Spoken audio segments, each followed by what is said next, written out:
நிலையில் தற்போது அது தொடர்பான ஒரு அண்மை செய்தி கிடைச்சிருக்கு, அதை பார்க்கலாம். இது தொடர்பான கூடுதல் விவரங்களை நினைக்கிறார் நம்முடைய விழுப்புரம் மாவட்ட செய்தியாளர் குணாநிதி. தற்போது தமிழக வெற்றிக் கழக மாநாட்டுக்கு விழுப்புரம் மாவட்ட காவல்துறை அனுமதி கொடுத்திருக்காங்க. எந்த தேதி அப்படின்னு உறுதியாக இருக்கா?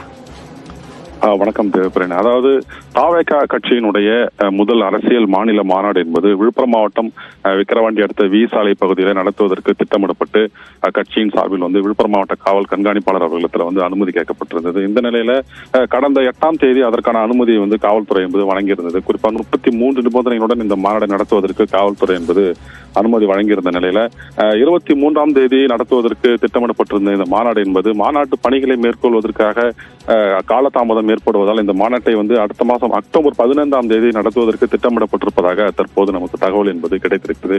இது தொடர்பாக அதாவது அந்த தேதிக்கான அனுமதியை கேட்டு நாளைய கட்சியினுடைய பொதுச்செயலாளர் புஷி ஆனந்த் பாத்தீங்கன்னாக்கா விக்கிரவாண்டி காவல் துணை கண்காணிப்பாளரை சந்தித்து அனுமதி கடிதம் வழங்க இருப்பதாகவும் ஒரு தகவல் என்பது நமக்கு கிடைச்சிருக்குது. அதாவது மாநாட்டு ஏற்பாட்டுக்கு மிக குறுகிய காலமே இருப்பதால் இந்த தேதி என்பது தள்ளி வைக்கப்பட்டிருப்பதால் தற்போது நமக்கு தகவல் என்பது சொல்லப்பட்டிருக்கிறது. உங்களுடைய விரிவான தகவலுக்கு நன்றி குணாநிதி. அடுத்த